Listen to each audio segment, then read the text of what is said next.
আসসালামু আলাইকুম। নগদ জনপদের খবরে আমন্ত্রণ জানাচ্ছি আমি প্রিয়াঙ্কা।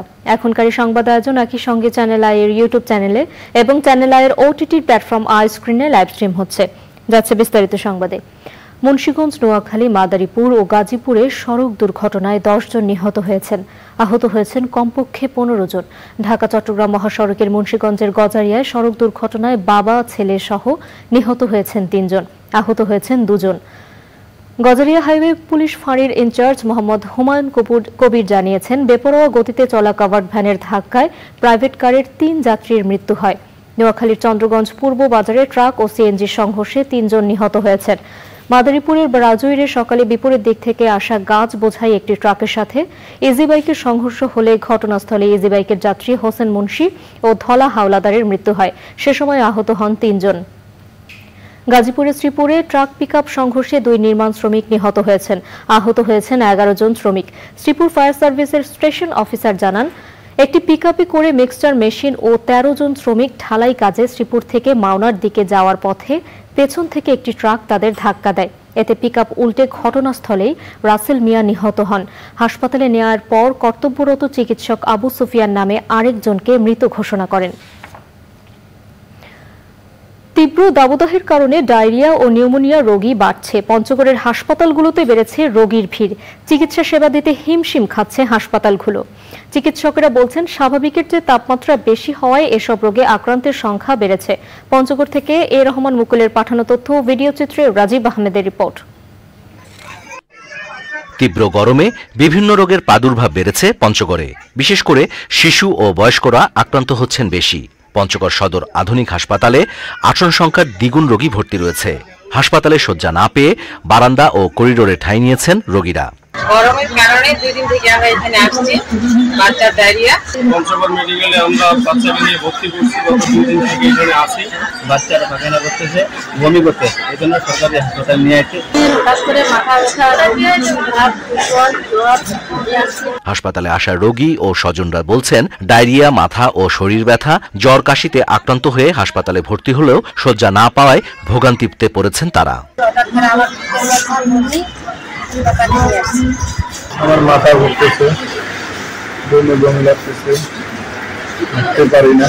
আমার হঠাৎ করে পাতলা পায়খানা, আজ সকালে 5 বার হয়ে গেছে। চিকিৎসা কর্মীরা জানিয়েছেন, রোগীর সংখ্যা বেশি হওয়ায় সেবা দিতে হিমশিম খাচ্ছেন তারা। যে কয়টা বিছানা আছে তার থেকে 3 গুণ রোগী, এর জন্য রোগীদেরকে আমাদের ফ্লোরে দিতে হতেছে। বিছানাও ওইভাবে আমরা দিতে পারতেছি না। তারপরেও আমরা আমাদের সাধ্যমতো কাজ করে যাওয়ার চেষ্টা করে যাচ্ছি। গরমে সুস্থ থাকতে বেশি বেশি পানি পান ও টাটকা খাবার খাওয়ার পরামর্শ দিচ্ছেন চিকিৎসকরা। প্রতিদিন বই বিভাগে প্রায় 250 থেকে 300 রোগী আসতেছে। যারা বেশি অসুস্থ তাদেরকে আমরা ইনডোরে ভর্তি করাচ্ছি। রোগীদের মধ্যে ডায়রিয়া, নিউমোনিয়ার সংখ্যা বেশি। আমাদের ওষুধ সংকলন যথেষ্ট, বেড সংকলন না হওয়ার কারণে ফ্লোরে এবং বারান্দায় রোগী রাখতে হচ্ছে। প্রতিদিন বাচ্চাদের গোসল করানো, অপারেশনে নিয়ে যাওয়া এবং বাচ্চাদেরকে পানি জাতীয় খাবার বেশি পরিমাণে খাওয়ানো। ডায়রিয়া সহ গরমজনিত নানা রোগ ও হিটস্ট্রোকে আক্রান্ত হওয়ার আশঙ্কা এড়াতে যতটা সম্ভব রোদ এড়িয়ে চলা ও ছায়াযুক্ত জায়গায় থাকার পরামর্শ চিকিৎসকদের। Rajib Ahmed, Channel I. গাজীপুরের জয়দেবপুর রেল স্টেশনে মালবাহী ও যাত্রীবাহী ট্রেনের সংঘর্ষে লাইনচ্যুত বগিগুলো এখনও সরানো যায়নি। শুক্রবার সকাল 11টায় জয়দেবপুর স্টেশনে যাত্রীবাহী ট্রেনের সাথে তেলবাহী ট্রেনের সংঘর্ষ হলে 2টি ট্রেনের 9টি বগি লাইনচ্যুত হয়। এই ঘটনায় 2 ট্রেনের চালক সহ কয়েকজন কর্মী ও যাত্রী আহত হয়েছেন। দুর্ঘটনার প্রায় 4 ঘণ্টা পর বিকেল 3টার দিকে ওই রুটে ট্রেন চলাচল শুরু হয়। দুর্ঘটনা তদন্তে 3 সদস্যের কমিটি গঠন করা হয়েছে। সাময়িক বরখাস্ত করা হয়েছে আপঘুন্টি স্টেশনের ম্যানেজার সহ 3 জনকে।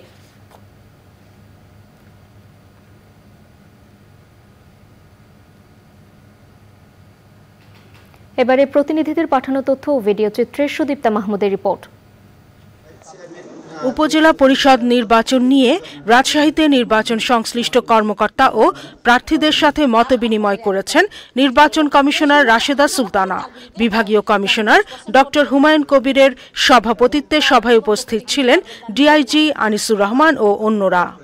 রাজনৈতিক দলের কেন্দ্রীয় কমিটি সহ সকল স্তরের কমিটিতে 33% পদ নিশ্চিত করা সহ নারীদের রাজনৈতিক ক্ষমতায়নে সংসদ সদস্যদের সাথে রংপুর বিভাগের অপরাজিতাদের সংলাপ হয়েছে।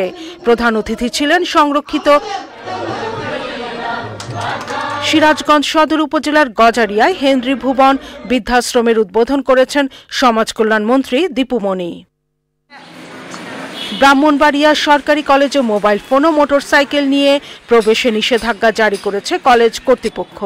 কলেজের অধ্যক্ষ প্রফেসর আবু জাফর মোহাম্মদ আরিফ হোসেন স্বাক্ষরিত এক নোটিশে এ নিষেধাজ্ঞা জারি করা হয়।